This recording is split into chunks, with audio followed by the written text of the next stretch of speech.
So ngayon mga ka-Mindtech, ituturo ko sa inyo kung paano malaman kung may nakamonitor nga ba sa ating SIM card sa cellphone. Kasi minsan hindi natin alam na may nakikinig pala sa mga tawag natin sa cellphone. Alam ba, may kausap mo yung tropa mo, kaibigan mo, kamag-anak mo. Hindi natin alam na may nakikinig pala sa usapan natin. At sa mga text message naman, hindi natin alam na nababasa din ng iba yung mga message natin dito sa ating SIM card. So make sure lang na panoorin yung video nga matapos para malaman nyo kung may nakamonitor nga bang ibang tao sa ating SIM card. So una natin gagawin is pumunta tayo sa my phone call or sa may call na logo. Katulad nito. So once na may nakita kayong ganyan, i-click nyo lang yung parang telepono. Click nyo lang. Then pag na-click nyo na, mapupunta kayo sa may dial mode. Ngayon pag andito na kayo sa may dial mode, may ida-dial kayo dito. Paalala pala mga ka-Mindtech na kahit anong SIM card nyo, kahit Smartman yan, Talk and Text, Globe, Dito, Gomo, or kahit anong SIM card yan, pwede nyo i-try. At makikita nyo dito, once na may nakakabasa ng mga text message nyo, may nakikinig ng mga tawag nyo sa mga iba't ibang kausap nyo, dito natin malalaman. So, ang gagawin nyo lang is i-dial nyo lang yung asterisk. So, dial natin asterisk, number sign. So, ito yung number sign. Then, 6, 2, number sign.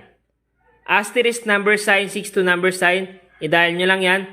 Then, pag nalagay nyo na yan yung asterisk, number sign, 6, 2, number sign, click nyo lang kung ano yung SIM card na gamit nyo. I-click ko lang itong SIM to ko. Click ko lang.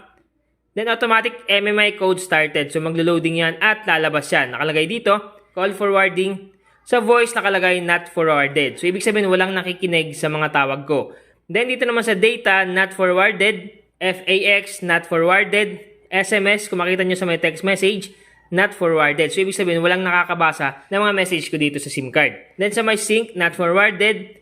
Async, not forwarded. Packet, not forwarded. PAD, not forwarded. So, ibig sabihin lang, pag ganito, pag puro not forwarded, ibig sabihin lang, safe na safe talaga yung SIM card mo kasi walang nakikinig, walang nagbabasa ng mga message mo na ibang tao, walang nakamonitor na iba. Pero, halimbawa, pag may nakita kayo dyang forwarded, ibig sabihin lang, may nakamonitor dyan or may nakikinig sa mga tawag mo or may nagbabasa ng mga conversation ng mga ka-text mo. Ngayon, halimbawa, may nakamonitor talaga sa SIM card mo at may nakalagay dito na forwarded, paano nga ba tanggalin yan? Click nyo lang itong okay dito, then i-dial nyo lang yung dalawang number sign.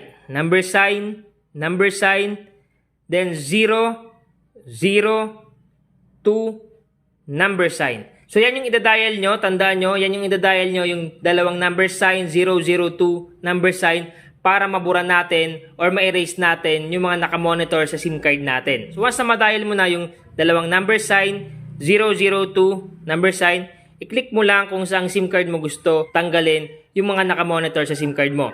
Sa akin sa SIM 2, click ko lang tong SIM 2 dito. Then automatic MMI code started at automatic nagpa-process na yan, antayin mo lang. So, automatic nakalagay dito, call forwarding erasure was successful. So ibig sabihin lang, once na may nakita ka ng forwarded or once na may nakamonitor sa SIM card mo, automatic natanggal na or na-erase na kasi nga nakalagay dito, erasure was successful. So, ibig sabihin lang, wala nang makakamonitor ng mga text message mo, mga tawag mo sa iba't ibang tao, safe na yung SIM card mo. So, ganun lang yung gagawin nyo once na gusto nyo malaman kung may nakamonitor nga ba sa inyong SIM card, kahit Globe man yan, Smart, Talk and Text, Gomo, kahit anong SIM card yan. So kung natulungan ka ng video na to, pakishare naman sa inyong mga kaibigan, tropa, kamag-anak, kapuso, kapamilya, or kahit ano mo pa yan. Pakishare naman ito para malaman din nila kung paano malaman kung may nagmo-monitor nga ba ng SIM card nila. Sa mga hindi pa pala nakafollow sa aking bagong Facebook page, pakifollow na lang yung Facebook page ko na Mindtech. Pakifollow na lang para lagi kayong updated sa mga bagong nating post and upload sa YouTube at sa ating bagong Facebook page. Sana nakatulong tong vlog ko ngayon. Once again na Mindtech PH, thank you and God bless all.